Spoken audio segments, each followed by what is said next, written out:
What's going on, guys? My name is Matt. I know I haven't done a video in a little while, but wanted to get back on here. My regular job has been a little bit consuming at the moment, so it has been a little bit hard to make these, but I do want to get back on track with making them for you.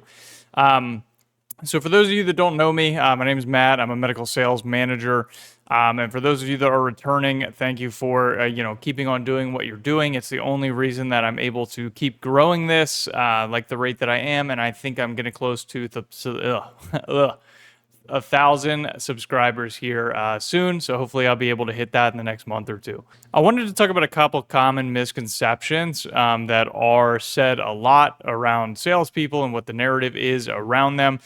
So I wanted to just say a couple lies that I've heard around the block quite a bit regarding salespeople, and how you'd be able to relate it to your personal life, or if you are a sales rep that has just kind of getting started in pursuing a career in sales, or thinking if you might want to go that direction, this might be a video that would be beneficial to you. So the first one that I wanted to talk about is that salespeople are all about the money. This is a common misconception that is, has been thrown around, and is definitely the most common one that I hear. Now, I do want to get this straight. I mean, salespeople are definitely motivated by money. I'm motivated by money. I think a lot of people are motivated by money to some extent, just because it is the currency that allows you to live a life, on this earth, or at least in the United States.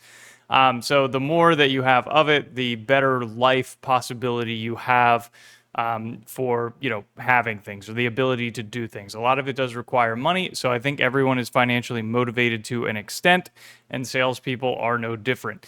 But however, if that is the only thing that motivates you, that is a gigantic problem. A lot of salespeople I know, including me, are really addicted to actually helping the people. I get more satisfaction out of a client that is very, very satisfied with the work that I've done, rather than the commission check that's going to come from it.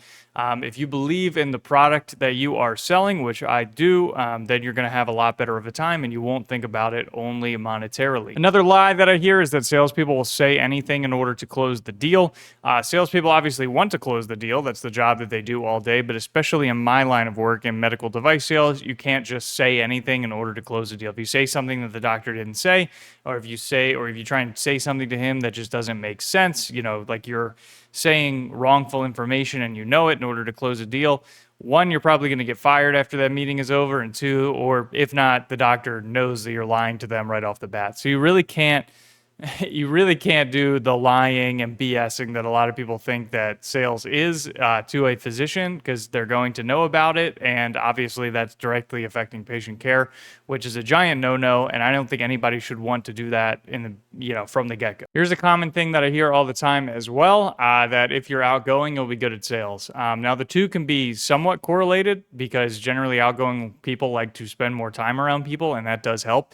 But sales is very dedicated to quota attainment, making sure you're doing the right thing, servicing clients, etc. There's a lot more that goes into sales than just being someone that likes to be around people. It's sort of like you need that to get your foot in the door, because you don't want to hate your job. But keep in mind, I have also seen a lot of people that are introverts that are in these sales careers and do well as well. They think of it obviously like a job, and a lot of people put on facades for jobs when they go into work every day, so it's no different for them.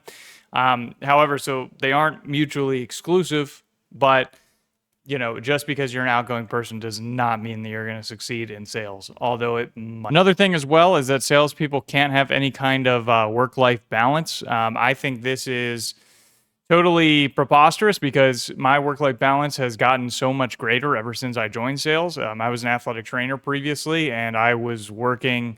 Oh, I think I actually work more hours now in sales if you really total it. But however, I can kind of pick and choose those hours that I want to work now, right? Whereas like in athletic training, you had a sports game, you had to be there at a specific time, and you had no leeway in that.